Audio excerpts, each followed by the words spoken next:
ব্যাখ্যা সহ এমসিকিউর আজকের এই ভিডিওতে সবাইকে অভিনন্দন ও শুভেচ্ছা। আজকে আমরা আলোচ্য বিষয় হিসাবে আলোচনা করব ষষ্ঠ অধ্যায় ডেটাবেস ম্যানেজমেন্ট সিস্টেমের বিগত বছরে বোর্ড প্রশ্নগুলো নিয়ে মূলত আজকের আলোচনা। তো আমরা বিগত যে ভিডিওগুলা ছিল সেই ভিডিওগুলাতে পর্যায়ক্রমে ষষ্ঠ অধ্যায়, এর পূর্বে পঞ্চম অধ্যায়, এর পূর্বে হচ্ছে চতুর্থ অধ্যায় ভিত্তিক আলোচনা করে যাচ্ছি। তো আমাদের আজকের আলোচ্য বিষয় হচ্ছে বিগত বছরের বোর্ড প্রশ্ন, ডেটাবেস ম্যানেজমেন্ট সিস্টেম। আমাদের প্রথম প্রশ্ন, ডেটাবেজের ভিত্তি কোনটি? তাহলে আমাদের ডেটাবেজের ভিত্তি হচ্ছে ফিল্ড। ডেটাবেজের ভিত্তি হচ্ছে ফিল্ডকে আমরা বলবো ডেটাবেজের ভিত্তি। তাহলে আমাদের দ্বিতীয় প্রশ্নতে চলে যাই। একই ধরনের ডেটা থাকে কোনটিতে? তো আমরা যেটা জানি সম্পর্কযুক্ত ফিল্ডে একই ধরনের ডেটা থাকে, অর্থাৎ যে প্রাইমারি কি এবং ফরেন কি, অর্থাৎ প্রাইমারি কি ফিল্ডে যে ডাটাগুলো থাকে সেই ডাটাগুলোই হচ্ছে ফরেন কি ফিল্ডে থাকে। অর্থাৎ আমরা বলতে পারি সম্পর্কযুক্ত ফিল্ডগুলোতে মূলত একই ধরনের ডেটা থাকে। সঠিক উত্তর গ। এরপরে 3 নম্বর প্রশ্ন, কোনটি ডেটাবেজের সবচেয়ে বড় ডেটা টাইপ? ঢাকা বোর্ড 2016 নম্বর, সেটি হচ্ছে মেমো ডাটাবেজের সবচেয়ে বড় টাইপ। তাহলে ডাটাবেজের সবচেয়ে বড় টাইপ হচ্ছে মেমো। পরবর্তীতে 4 নম্বর প্রশ্ন, টেক্সট ডাটা টাইপের বর্ণের সংখ্যা সর্বোচ্চ কত হতে পারে? তো 255টি হতে পারে টেক্সট টাইপ। আমাদের সর্বোচ্চ যে বর্ণ থাকতে পারে টেক্সটের মধ্যে, অর্থাৎ আমরা যদি টেক্সট টাইপ ব্যবহার করি সেই টেক্সটটাতে সর্বোচ্চ যে যতগুলো বর্ণ নিয়ে একটি টেক্সট গঠিত হতে পারবে সেটা হচ্ছে 255। এরপরে হচ্ছে 5 নম্বর প্রশ্ন, ডেটা ফাইল তৈরির সঠিক ক্রম কোনটি? তো সঠিক ক্রম হচ্ছে আমরা ফিল্ড দিয়ে অনেকগুলো ফিল্ড মিলে একটা রেকর্ড হয় এবং এই রেকর্ডগুলোকে নিয়ে একটা টেবিল হয় এবং একটা টেবিল নিয়ে আবার ডেটাবেস হয়। এখানে সঠিক উত্তর হচ্ছে খ নাম্বার। তো পরবর্তী প্রশ্ন 6 নম্বর প্রশ্ন, ডেটাবেজের রেকর্ড বাদ দেওয়ার অপশন কোনটি? তাহলে ডিলিট রো, এটা হচ্ছে ডিলিট রো। আমাদের যে ডিলিট কমান্ড আছে একটা যে বাদ দেওয়ার জন্য। কোয়ারি বলতে কি বোঝায়? আমরা জানি কোয়ারি হচ্ছে বিশাল ডাটাবেসেতে নির্দিষ্ট তথ্য আমাদের প্রয়োজন অনুসারে সত্য সাপেক্ষে খুঁজে বের করে আনার একটা প্রক্রিয়া। তো এখানে আমরা বলতে পারি যে প্রয়োজন মাফিক ডেটা সরবরাহ করা, অর্থাৎ কোয়ারি করলে সে কোয়ারি আমাকে প্রয়োজনীয় সত্য সাপেক্ষে যে ডেটাগুলো খুঁজে পাই সেগুলোকে আমাদেরকে সরবরাহ করে। এসকিউএল এর পূর্ণরূপ হচ্ছে স্ট্রাকচার কোয়ারি ল্যাঙ্গুয়েজ। এসকিউএল এর পূর্ণরূপ স্ট্রাকচার কোয়ারি ল্যাঙ্গুয়েজ। তো আমরা সঠিক উত্তর হচ্ছে খ নাম্বার, এসকিউএল এর পূর্ণরূপ হচ্ছে স্ট্রাকচার কোয়ারি ল্যাঙ্গুয়েজ। যাই হোক, 9 নম্বর প্রশ্ন, সত্য সাপেক্ষে ডেটা অনুসন্ধান করাকে কি বলা হয়? আমরা কিছুক্ষণ আগে জেনেছি কোয়ারি হচ্ছে সত্য সাপেক্ষে ডাটা অনুসন্ধান করা, আর ইন্ডেক্সিং হচ্ছে ডাটাবেজে নির্দিষ্ট সূচি প্রণয়ন করা, আর এখানে সার্টিং হচ্ছে ঊর্ধ্বক্রম এবং নিম্নক্রম অনুসারে ডাটাকে সাজানো। তো আমাদের এই প্রশ্নের জন্য সঠিক উত্তর হচ্ছে খ। 10 ও 11 নম্বর প্রশ্নের জন্য একটা উদ্দীপক দেওয়া আছে, রোল নাম্বার দেওয়া আছে, নাম, রেজিস্ট্রেশন নং এবং হচ্ছে ফলাফল। তো যে রোল নাম্বারগুলো পেয়েছে তাদের দ্রুত বের করা যায় কোন পদ্ধতিতে? তাহলে আমরা যদি এই যে খুঁজে বের করতে যাই ডাটাগুলোকে যে পেয়েছে, তাহলে আমাদের সত্য থাকবে এই যে সিলেক্ট স্টার দিব, অল সিলেক্ট হোয়ার রোল ফলাফল আমরা যেখানে লিখব রেজাল্ট ইকুয়াল হচ্ছে এ পাওয়া। তার মানে আমার হচ্ছে সত্য সাপেক্ষে এর উপর ভিত্তি করে একেই হচ্ছে আমাদের যে এর উপর ভিত্তি করে ডাটা বের করতেছি, এই হচ্ছে আমাদের সত্য। এর সাথে যদি মিলে তাহলে ওই রেকর্ডগুলো শুধু দেখাবে, তাহলে সেক্ষেত্রে আমরা এটাকে বলতে পারি এই যে ঘ নাম্বার কোয়েরি। এরপরে প্রশ্ন, উদ্দীপকে যে ফিল্ডগুলো প্রাইমারি কি হতে পারে? তো উদ্দীপকে যে ফিল্ডগুলো প্রাইমারি কি হতে পারে সেক্ষেত্রে দেখা যায় এখানে কোনগুলো প্রাইমারি কি হতে পারে। এখানে বলা হচ্ছে এর নাম আছে, রোল নং আছে, রেজিস্ট্রেশন নম্বর আছে, যেগুলো সঠিক যে কি হতে পারে প্রাইমারি কি হতে পারে। আমরা জানি এই যে রোল নাম্বার এবং রেজিস্ট্রেশন নাম্বার দুইটাই আলাদা আলাদা থাকে সবার, কিন্তু একটা জিনিস সেটা হচ্ছে একই নামে অনেকজন স্টুডেন্ট থাকতে পারে, আবার হচ্ছে একই গ্রেড অনেকজন স্টুডেন্টও এই যে গেইন করতে পারে। তো সেক্ষেত্রে আমরা বলবো রোল নাম্বার এবং হচ্ছে কি রেজিস্ট্রেশন নাম্বার কি হতে পারে এই যে এই আমাদের প্রাইমারি কি হতে পারে। তাহলে রোল নাম্বার আর হচ্ছে রেজিস্ট্রেশন নাম্বার, প্রাইমারি কি হতে পারে রোল এবং হচ্ছে রেজিস্ট্রেশন নাম্বার। তাহলে আমাদের সঠিক উত্তর হচ্ছে এই যে গ নাম্বার হচ্ছে সঠিক উত্তর, রোল ও রেজিস্ট্রেশন নাম্বার। এরপর হচ্ছে সার্টিং এর সাহায্যে ব্যবহৃত ফলাফল, এই যে সার্টিং এর সাহায্যে ব্যবহৃত ফিল্ডের ডেটা টাইপ হতে পারে। সর্ট করার ক্ষেত্রে কোনগুলাকে নিয়ে আমরা সর্টিং করতে পারি? টেক্সট, কারেন্সি, ওএলই অবজেক্ট, কোনগুলা নিয়ে আমরা সর্ট করতে পারি? তো আমরা এটা হচ্ছে ওএলই অবজেক্টকে কিন্তু সর্ট করা যাবে না। ওএলই অবজেক্ট হচ্ছে বিভিন্ন ধরনের ফাইল, তারপর হচ্ছে বিভিন্ন ধরনের ইমেজ, এগুলো আমরা বলি যে ওএলই অবজেক্ট লিঙ্কিং অ্যান্ড এমবেডিং বলি যেটাকে আমরা। তো সেক্ষেত্রে আমরা টাকা পয়সা, কারেন্সি এবং হচ্ছে টেক্সট দুইটাকেই আমার এই যে ফিল্ডের দুইটা টাইপের উপর ভিত্তি করে সর্টিং করা যাবে, কিন্তু কোনো ফাইলের উপর ভিত্তি করে বা ইমেজের উপর ভিত্তি করে তথা বলতে পারে ওএলই অবজেক্টের উপর ভিত্তি করে আমরা কি করতে পারবো না, সর্ট করতে পারবো না এখানে। তো সঠিক উত্তর হচ্ছে ক। এরপর হচ্ছে ফরেন কি এর সাথে প্রাইমারি কি এর যে রিলেশনটা কোন ধরনের? আমরা জানি আমাকে এখানে বলা হচ্ছে ফরেন কির সাথে প্রাইমারি কি। যদি বলা হতো প্রাইমারি কির সাথে ফরেন কি, তাহলে আমরা যদি বলি যে প্রাইমারি কি হচ্ছে অ্যাক্টিভ এবং এই প্রাইমারি কি সাথে মিল অনেকগুলো তথ্য যদি আরেকটা টেবিলে থাকে, তখন সেই ফিল্ডটাকে আমরা বলি ফরেন কি। অর্থাৎ এই যে কোন একটা টেবিলের প্রাইমারি কি যদি অন্য একটি টেবিলে সাধারণ কি হিসেবে ব্যবহৃত হয়, তখন তাকে আমরা বলি ফরেন কি। তো ফরেন কি একাধিক থাকতে পারে, যেটা অবশ্যই প্রাইমারি কির সাথে মিল থাকবে। তাহলে একটি টেবিলের প্রাইমারি কি একটি থাকে এবং ওই প্রাইমারি কি অন্য একটি টেবিলে সেম ডাটা একাধিকবার থাকতে পারে, সেক্ষেত্রে ওই ফিল্ডে আমরা সেটাকে আমরা বলবো হচ্ছে ফরেন কি। তো প্রাইমারি কি টেবিলে প্রাইমারি কি একটির জন্য ফরেন কি টেবিলে একাধিক রেকর্ড পাওয়া যায়।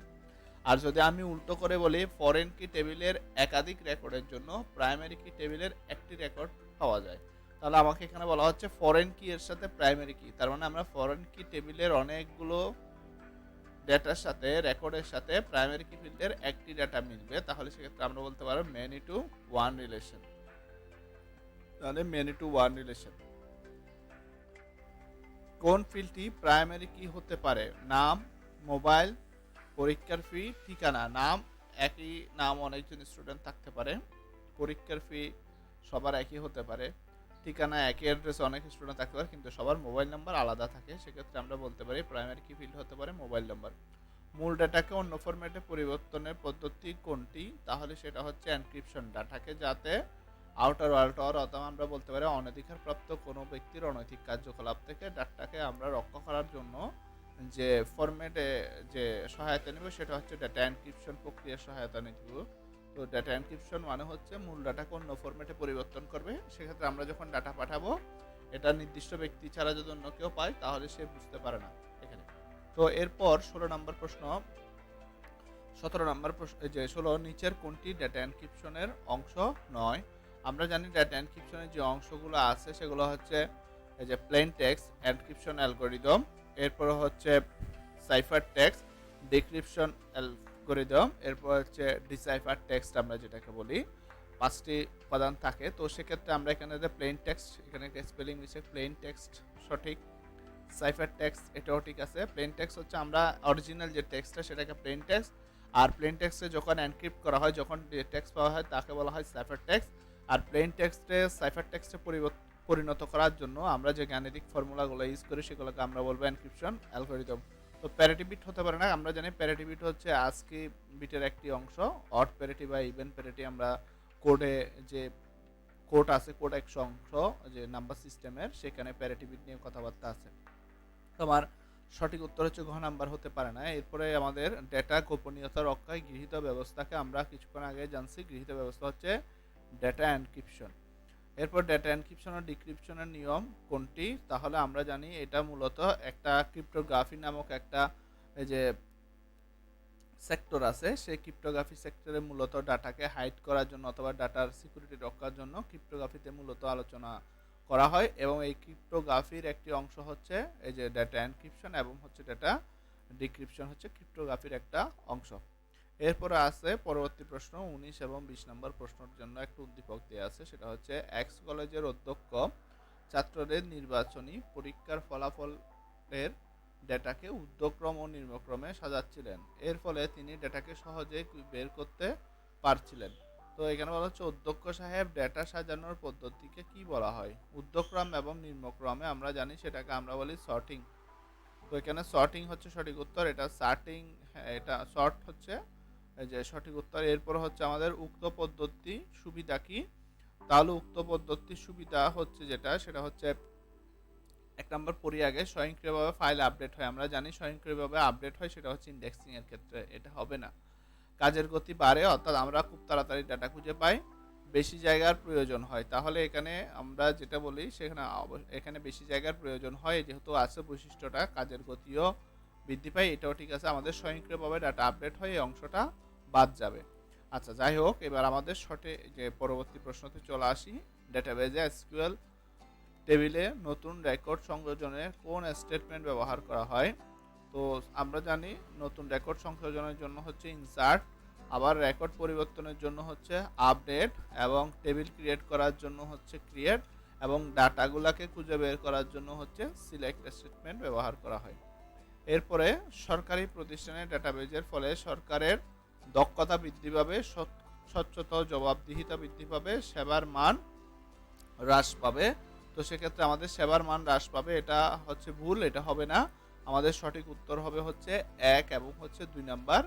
দক্ষতা বৃদ্ধি পাবে, স্বচ্ছতা ও জবাবদিহিতা এটা বৃদ্ধি পাবে। সঠিক উত্তর হচ্ছে ক নাম্বার এখানে। তো এরপর হচ্ছে 23 নাম্বার, ইনসার্ট এবং আপডেট কোয়ান্ট এসকিউএলের কোন সুবিধার অন্তর্ভুক্ত? তো ইনসার্ট আপডেট হচ্ছে ডাটা সংরক্ষণ করা এবং হচ্ছে ডাটা পরিবর্তন করা। তো আমরা ডাটা সংরক্ষণ পরিবর্তন এই কাজগুলো মূলত হচ্ছে ডিএমএল এর কাজ, ডাটা ম্যানিপুলেশন ল্যাঙ্গুয়েজ বলি যেটাকে। আর ডেটাবেজের স্ট্রাকচার তৈরি করা, এরপর হচ্ছে ডেটাবেজ পরিবর্তন, ডেটাবেজ রক্ষণের যাবতীয় কাজ সেগুলো করা হয় ডিডিএল এর সাহায্যে, ডাটা ডেফিনেশন ল্যাঙ্গুয়েজ। তো এক্ষেত্রে ডিসিএল হচ্ছে ডাটা কন্ট্রোল ল্যাঙ্গুয়েজ, আর ডিকিউএল ডাটা কোয়ারি ল্যাঙ্গুয়েজ। তো আমাদের সঠিক উত্তর হচ্ছে ডাটা পরিবর্তন, ডাটা ম্যানিপুলেশন ল্যাঙ্গুয়েজ। সঠিক উত্তর খ। ডেটা টেবিলে ইমেজ সংযোজনের জন্য কোন ধরনের ডেটা টাইপ? আমরা কিছুক্ষণ আগেই বলছিলাম OLE object, object linking and embedding, এই ধরনের একটা টাইপ আছে, সেটা আমাদের গ। আচ্ছা, এরপরে প্রশ্ন উদ্দীপকে 25 ও 26 নং যে একটা টেবিল দিছে, দুইটা টেবিল, টেবিল 1 টেবিল 2, এখানে রোল নাম্বার আছে এবং হচ্ছে এখানে সেকশন আছে, সাবজেক্ট আছে, নেম আছে। এখানে এ ও বি টেবিল দুটির মধ্যে সম্পর্ক করা যেতে পারে, কোন ধরনের সম্পর্ক? তো এখানে দেখা যাচ্ছে যে A01 এখানে আছে, A02 A01 আবার এখানেও আছে, দুইটা পাচ্ছি। আর এখানে A02 একটা, এবার A02 হচ্ছে, যাই হোক, A03 এখানে একটা আছে, A03 এর জন্য এখানে দুইটা ডাটা পাচ্ছি। আচ্ছা, A04 এখানে আছে, A04 জন্য, তার মানে কি এই যে একটি রেকর্ডের জন্য আমরা এখানে একাধিক রেকর্ড পাচ্ছি। তাহলে এই প্রথম টেবিলের সাথে দ্বিতীয় টেবিলের সম্পর্ক হচ্ছে 1 to many রিলেশন। তাহলে আমাদের সঠিক উত্তর হচ্ছে 1 to many রিলেশন। এ ও বি টেবিলের মধ্যে রিলেশন স্থাপনের জন্য প্রয়োজন এ টেবিলের একটি প্রাইমারি কি, বি টেবিলের একটি ফরেন কি, এ ও বি টেবিলের জাংশন টেবিল। এখানের মধ্যে আমাদের সঠিক উত্তর হচ্ছে জাংশন টেবিল প্রয়োজন হবে না, কারণ আমরা জানি জাংশন টেবিল শুধুমাত্র প্রয়োজন হয় মেনি টু মেনি রিলেশনের ক্ষেত্রে। তো এক্ষেত্রে আমরা বলবো এ টেবিলের প্রাইমারি কি এবং হচ্ছে বি টেবিলের ফরেন কি থাকলেই চলবে, তৃতীয় অপশনটা হবে না। এসকিউএল এর সাহায্যে করা যায় ডেটাবেস অবজেক্ট তৈরি করা যায়, ডেটা কোয়ারি করা যায়, ডেটা সন্নিবেশ করা যায়, সবগুলাই করা যায়। সঠিক উত্তর হচ্ছে ঘ নাম্বার। সঠিক উত্তর গ। এসকিউএল এর সাহায্যে এই সবই করা যায়। একজন শিক্ষার্থী বায়োডাটাকে বায়োডাটাতে ফটোগ্রাফ কোন ধরনের ডেটা টাইপ? তো ফটোগ্রাফ আমরা কিছুক্ষণ আগে জেনে গেছি যে ফটোগ্রাফ হচ্ছে আমরা ওএলএ অবজেক্ট। ডিএমএল কমান্ডগুলা কি কি? তো ডিএমএল কমান্ড হচ্ছে, ডিডিএল কমান্ড আছে, ডিএমএল কমান্ড আছে। তো আমাদের ক্রিয়েট হচ্ছে, এটা হচ্ছে আমাদের DDL command, alter DDL command, drop DDL command, rename DDL command. তো আমাদের এক্ষেত্রে সিলেক্ট, ইনসার্ট, আপডেট, এই যে ডিলেট, এগুলো হচ্ছে ডিএমএল কমান্ড। এনক্রিপশন করার পূর্বে মূল মেসেজ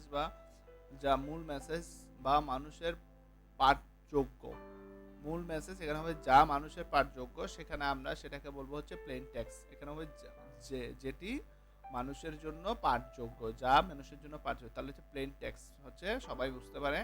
সাইফার টেক্সট হচ্ছে যখন প্লেন টেক্সটকে এনক্রিপশন অ্যালগরিদম অ্যাপ্লাই করে যে টেক্সট পাবো যেটা সর্বসাধারণের বোধগম্য নয় সেটাকে আমরা বলবো সাইফার টেক্সট। আর এনক্রিপশন অ্যালগরিদম হচ্ছে যে এনক্রিপশন করার জন্য যে গাণিতিক প্রক্রিয়াটা সেটা হচ্ছে এনক্রিপশন। আর কি হচ্ছে এনক্রিপশন করার জন্য যদি সিমেট্রিক এনক্রিপশন হয় তাহলে একটি পাসওয়ার্ড বা কি থাকবে, অ্যাসিমেট্রিকের ক্ষেত্রে দুইটি পাসওয়ার্ড বা কি থাকে। এই যে অ্যাসিমেট্রিকের ক্ষেত্রে তো আমরা জানি যে সিমেট্রিক এবং অ্যাসিমেট্রিক দুই ধরনের এনক্রিপশন আছে কির উপর ভিত্তি করে। তো এরপরে হচ্ছে ফ্রন্ট এন্ড। আমরা জানি ডেটাবেজের যে ফ্রন্ট এন্ড এবং হচ্ছে ব্যাক এন্ড একজন ডিবিএ থাকে, ফ্রন্ট এন্ডে কিছু ইউজার থাকে বা ব্যবহারকারী থাকে। আমরা মূলত একটি সফটওয়্যারের যে সামনে আমরা যা কিছু দেখি এটাকে বলা হয় ফ্রন্ট এন্ড। যেমন বিভিন্ন ধরনের ফর্মগুলো দেখতে পারি, এই যে ফর্মের সাহায্যে বিভিন্ন তথ্য জমা দিই, এই ফর্মটা হচ্ছে ফ্রন্ট এন্ড। আর এই তথ্যগুলো যেখানে গিয়ে জমা হয় ডেটাবেজে সেই অংশটাই হচ্ছে ব্যাক এন্ড, যেখানে সার্ভার থাকবে, ডেটাবেস থাকবে এবং সেগুলো কন্ট্রোল করার জন্য একজন ডেটাবেস অ্যাডমিনিস্ট্রেটর থাকবে। তো আমাদের ফ্রন্ট এন্ড হচ্ছে যেখানে কি থাকবে, ফ্রন্ট এন্ডে হচ্ছে আমাদের কোয়ারি, যে এখানে আছে রিপোর্ট, অপটিমাইজেশন, কোয়ারি সম্পাদন, রিকভারি কোনটি থাকবে। তো ফ্রন্ট এন্ডে হচ্ছে আমাদের আমরা যে কোনো ডাটা যদি ইনসার্ট করি সেই ডাটাটাকে, এবং যদি আমরা মনে করি যে আমরা কারোর রেজাল্ট দেখবো, রেজাল্ট করার জন্য রোল নাম্বার দিয়ে সার্চ করে একটা রিপোর্ট পাই, তো এগুলো সব ফ্রন্ট এন্ড থেকে করি। কিন্তু এই সার্চ করার জন্য সব ডাটা সেগুলো হচ্ছে একটা কোয়ারি, সে কি করে এই যে ব্যাক এন্ড থেকে আমাদের কাছে প্রোভাইড করে এখানে। তো কোয়ারির মাধ্যমে আমরা রিপোর্টটা পাই হচ্ছে ফ্রন্ট এন্ড থেকে। আর এই যে রিপোর্টের যত ডাটা সেই ডাটাগুলো আসবে হচ্ছে ব্যাক এন্ড থেকে, এবং ব্যাক এন্ড থেকে ফ্রন্ট এন্ডের কাছে ডাটা আনার জন্য আমরা যে কাজ করব হচ্ছে কোয়ারি ব্যবহার করব। এরপরে 32 এবং 33 নাম্বার প্রশ্ন, সেটা হচ্ছে যে দুটি টেবল আছে এখানে। এই যে একটি টেবল আছে যে আইডি, নেম, ডেজিগনেশন, স্যালারি এবং হচ্ছে সেল নং দেয়া আছে। উদ্দীপকে যে ফিল্ডগুলো প্রাইমারি কি হতে পারে, তো প্রাইমারি কি কোনটি হতে পারে এখানে। তো আমরা জানি আইডি হচ্ছে প্রাইমারি কি হতে পারে, নাম প্রাইমারি কি কখনো হতে পারে না, ডেজিগনেশন হতে পারে না কারণ অফিসার অনেকজন থাকতে পারে, অ্যাকাউন্টেন্ট অনেকজন থাকতে পারে, আবার স্যালারি একই হতে পারে, আবার হচ্ছে ফোন নাম্বারটা কিন্তু সবার একই হবে না। সেক্ষেত্রে আমরা বলতে পারি এখানে প্রাইমারি কি হতে পারে হচ্ছে এনআইডি, এই যে আইডি নাম্বার, আর হচ্ছে সেল নং হচ্ছে কি হতে পারে, এই যে এখানে তাহলে এই যে 1 নাম্বার হচ্ছে আইডি নং, আর হচ্ছে সেল নং হচ্ছে 3 নাম্বার, 1 ও 3। তাহলে সঠিক উত্তর হচ্ছে আমার 1 ও 3, তার মানে সঠিক উত্তর হচ্ছে খ নাম্বার প্রশ্নটা, খ। এরপর উদ্দীপকে যাদের বেতন যে সত্য সাপেক্ষে একটা কোয়ারি দেওয়া হচ্ছে 40,000-এর অধিক তাদের খুঁজে বের করা। তো আমরা জানি খুঁজে বের করা সত্য সাপেক্ষে যাকে আমরা কোয়ারি বলি, অনেকবার বলা হয়েছে এ পর্যন্ত। কোন ধরনের ডেটাবেজের রিলেশনে জাংশন টেবিল, আমরা বলেছিলাম মেনি টু মেনি রিলেশনে জাংশন টেবিলের প্রয়োজন হয়। এর পরবর্তী ডেট অ্যাডমিশন ফিল্ডের জন্য মেমোরিতে কত বাইট জায়গা প্রয়োজন। আচ্ছা, তাহলে আমরা ডেট অ্যাডমিশন ডেট রাখা যায়, ডেট অ্যাডমিশন ফিল্ডের জন্য মেমোরিতে কত বাইট জায়গা প্রয়োজন হয়, সেটা হচ্ছে আমরা যে ডেটগুলা সচরাচর যে মেমোরিতে যে ডাটাগুলো থাকে সবগুলো ডাটা টাইপে, যেমন ধরে ইন্টিজার হচ্ছে 2 বাইট, ফ্লোট হচ্ছে 4 বাইট, তারপর হচ্ছে আমার যে ডাবল হচ্ছে 8 বাইট। তো এই ধরনের প্রত্যেকটা ডেটা টাইপের এক একটা নির্দিষ্ট সাইজ আছে। তো সেক্ষেত্রে আমরা যখন ডেট ইনপুট দিই ডেটের জন্য এই যে আমরা 8 বাইট এর মেমোরি প্রয়োজন হয়। আচ্ছা, এরপর 36 নম্বর প্রশ্ন, টেবিল থেকে সত্য সাপেক্ষে ফিল্ড খুঁজে নেওয়ার জন্য আমরা কোন ধরনের কোয়ারি ব্যবহৃত হয়। তো আমরা সেটা হচ্ছে আবার কোয়ারিগুলোকে অনেকভাবে ভাগ করা হয়, প্যারামিটার কোয়ারি, সিলেক্ট কোয়ারি, তারপর হচ্ছে action query, cross step query. তো সেক্ষেত্রে আমরা যে সিলেক্ট কোয়ারিগুলো করি ওই সিলেক্ট হচ্ছে ক্রস স্টেপের একটি অংশ, সেক্ষেত্রে আমরা বলতে পারি এটা ক্রস স্টেপ কোয়ারি। এরপর হচ্ছে ক্রস স্টেপ গেল। এরপর কোনটি ডাটাবেজের ভিত্তি, তো ডাটাবেজের ভিত্তি হচ্ছে ফিল্ড হচ্ছে ডাটাবেজের ভিত্তি। আমরা ফিল্ড দিয়ে রেকর্ড তৈরি করব এবং সে রেকর্ড দিয়ে টেবিল তৈরি করব এবং টেবিল দিয়ে ডাটাবেস তৈরি হবে। তাহলে আমার একদম ক্ষুদ্রতম এলিমেন্ট যে উপাদান যেটা সেটা হচ্ছে ফিল্ড। এবার ডাটাবেস ম্যানেজমেন্ট সিস্টেমের কাজ হলো নতুন ডেটা অন্তর্ভুক্ত তথ্য পুনঃ ব্যবহার বৃদ্ধি করা, এরপর হচ্ছে ডেটা নিরাপত্তা নিশ্চিত করা তো এক্ষেত্রে আমরা বলতে পারি এখানে যে 2 নাম্বার তথ্যের এই যে পুনঃ ব্যবহার বৃদ্ধি করা, অর্থাৎ একই তথ্যকে যে আমার পুনরাবৃত্তি করা, এই জিনিসটা কিন্তু হবে না। যে একই তথ্যের পুনরাবৃত্তি মূলত ডাটাবেজে খুব কম হয় এবং হয়ই না, নর্মালাইজ করে অনেক অংশে এটাকে কমিয়ে আনা হয়। তো সেক্ষেত্রে আমাদের সঠিক উত্তর হবে এই যে 1 নাম্বার আর হচ্ছে 3 নাম্বার যে অপশনটা আছে, সঠিক উত্তর হচ্ছে খ। নিচের কোন ফিল্ডের উপর ইন্ডেক্স করা হয় না? তো সেটা হচ্ছে আমরা জানি টেক্সটের উপর ইন্ডেক্স করা যায়, যে এ নামে যারা আছে সবার উপরে থাকবে। নাম্বারের উপর যে ছোট বড় করা যায়, কারেন্সি টাকা পয়সার উপর করা যায়। এরপর হচ্ছে লজিক্যাল অর্থাৎ ইয়েস নো, এটার উপর ভিত্তি করে কি করা হয় না, ইন্ডেক্সিং করা হয় না। লজিক্যাল মানে হচ্ছে ইয়েস নো। কোনটি ডেটাবেজের ভিত্তি? তো আমরা কিছুক্ষণ আগে জানি ডেটাবেজের ভিত্তি হচ্ছে ফিল্ড। RDMS সফটওয়্যার হচ্ছে MS অ্যাক্সেস, মাই এসকিউএল, এরপর হচ্ছে MS এক্সেল। তো এক্সেল হচ্ছে স্প্রেডশিট সফটওয়্যার, এটা বাদ। মাইক্রোসফট এই যে এসকিউএল, মাইক্রোসফট অ্যাক্সেস আছে, এরপর হচ্ছে মাই এসকিউএল আছে, এরপরে হচ্ছে ওরাকল আছে, ফক্স প্রো আছে, এই ধরনের অনেক ধরনের ডেটাবেস ম্যানেজমেন্ট সিস্টেম আছে। তো আমাদের এক্ষেত্রে সঠিক উত্তর হচ্ছে 1 এবং হচ্ছে 3, অর্থাৎ খ নাম্বার। তো আমরা ডেটাবেস ম্যানেজমেন্ট সিস্টেম যেগুলো পপুলার সেগুলো একটু নাম জেনে রাখবো। এসকিউএল সার্ভার, তারপর হচ্ছে মাইক্রোসফট এই যে মাইএসকিউএল, এরপর হচ্ছে MS অ্যাক্সেস, এরপর হচ্ছে ওরাকল, এগুলো হচ্ছে মূলত সবচেয়ে বহুল ব্যবহৃত ডেটাবেস ম্যানেজমেন্ট সিস্টেম। ইন্ডেক্সিং এর ফলে ডেটা খুঁজে পাওয়া সহজ হয়, মূল ফাইলের কোনোরূপ পরিবর্তন হয় না, ডেটা এন্ট্রিতে বেশি সময় প্রয়োজন হয়। আচ্ছা, ইন্ডেক্সিং এর ফলে ডেটা খুঁজে পাওয়া সহজ হয়, এটা ঠিক আছে। মূল ফাইলের কোনোরূপ পরিবর্তন হয় না, আমরা জানি সর্ট করলে যে ডাটাটা পাই সেটা হচ্ছে অরিজিনাল টেবলটা পরিবর্তন হয়ে আমাকে দেখায়, অর্থাৎ মূল টেবলটা আর থাকে না। কিন্তু ইন্ডেক্সিং এর ক্ষেত্রে মূল টেবলটা অপরিবর্তিত থাকে এবং এটার উপর ভিত্তি করে আরেকটা ইন্ডেক্সিং ভ্যালু ফলাফল আমাদেরকে দেখানো হয়, অর্থাৎ নতুন যে ইন্ডেক্সিং ফলাফল সেটা যদি ডিলিটও করে দিই, আমাদের পূর্বের যে প্রথম যে মূল ফাইলটা সবসময় বা মাস্টার ফাইল সবসময় ঠিক থাকবে।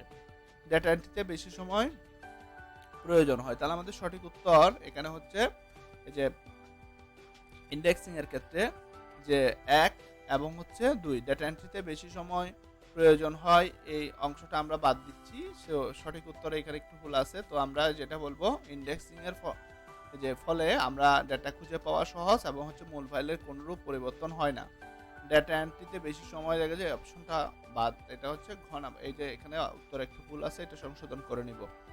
এরপরে 43, নিচের কোনটি ডেটাবেস সফটওয়্যার? তো আমরা কিছুক্ষণ আগে ডেটাবেস সফটওয়্যারের নামগুলো দেখছি। সো সেক্ষেত্রে পাওয়ার পয়েন্ট তো হবে নাই, ফ্রন্ট পেজ হবে নাই, এই যে MS এক্সেল এটা হবে না, এখানে MS অ্যাক্সেস জাতীয় কিছু একটা থাকা দরকার ছিল। এখানে অপশনগুলোতে একটু সমস্যা আছে, আমরা যে নামগুলো বলছি ওই নামগুলোর মধ্যেই থাকবে। 44 এবং 45 নাম্বার প্রশ্ন, আইডি, তারপর হচ্ছে স্টুডেন্ট নেম আছে, ডিস্ট্রিক্ট আছে, প্রাইমারি কি, আইডি। আচ্ছা, এক্ষেত্রে আইডি ফিল্ডের কথাটা বলি।